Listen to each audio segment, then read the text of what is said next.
بسم اللہ الرحمن الرحیم الدرس الثامن عشر 18واں سبق املا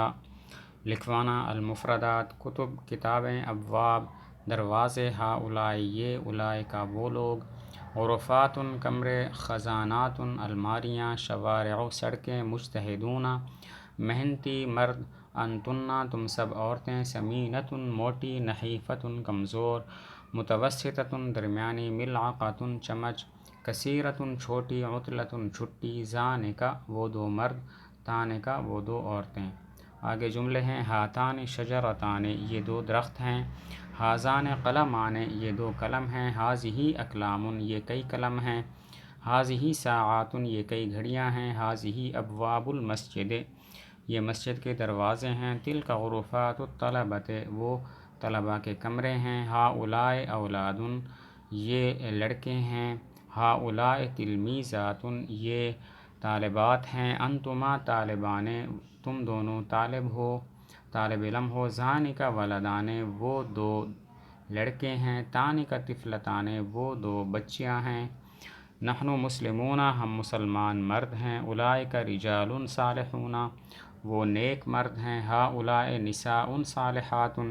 یہ نیک عورتیں ہیں، الاساتذۃ فی مکتب المدیر اساتذہ محتمم کے دفتر میں ہیں، المعلمات بین الطالبات استانیہ طالبات کے درمیان ہیں، ہذہ کتب عربیۃ یہ عربی کتابیں ہیں، ہذہ خزانات المکتبۃ یہ لائبریری کی الماریاں ہیں، ھذا بیت متوسط یہ درمیانہ گھر ہے، ذاک میدان واسع وہ وسیع میدان ہے، تلک غرفۃ ضیقۃ وہ تنگ کمرہ ہے، ھذہ بئر عمیقۃ یہ تنگ کنواں ہے۔ آگے املا کے دو قواعد ذکر کیے۔ نمبر 1 ہؤلاء میں ہا کے بعد جو الف ہے وہ پڑھنے میں آتا ہے لکھنے میں نہیں آتا، اور اولئک میں دو ضابطے ہیں۔ نمبر 1 اولئک میں حمزہ کے بعد جو واو ہے وہ لکھنے میں آتی ہے پڑھنے میں نہیں آتی۔ نمبر 2 لام کے بعد اولئک میں لام کے بعد جو الف ہے وہ پڑھنے میں آتا ہے لکھنے میں نہیں آتا۔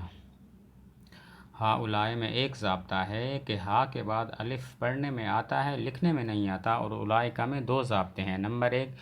حمزہ کے بعد واو لکھنے میں آتا ہے پڑھنے میں نہیں آتا، اور لام کے بعد الف پڑھنے میں آتا ہے لکھنے میں نہیں آتا۔ آگے الفاظ کے معنی خزانات الماریاں، عجوز شیخ بوڑھا، مطبخ باورچی خانہ، عجوزۃ بوڑھی، نشیط چست، کسلان سست، شاب جوان مرد، المکتبۃ کتب خانہ لائبریری، شابۃ جوان عورت، صالحات نیک عورتیں، اور بین درمیان، عمیق گہرا، بئر کنواں، مکتب تجاریۃ تجارتی، کتب خانہ، مستودع اور مخزن کا معنی گودام۔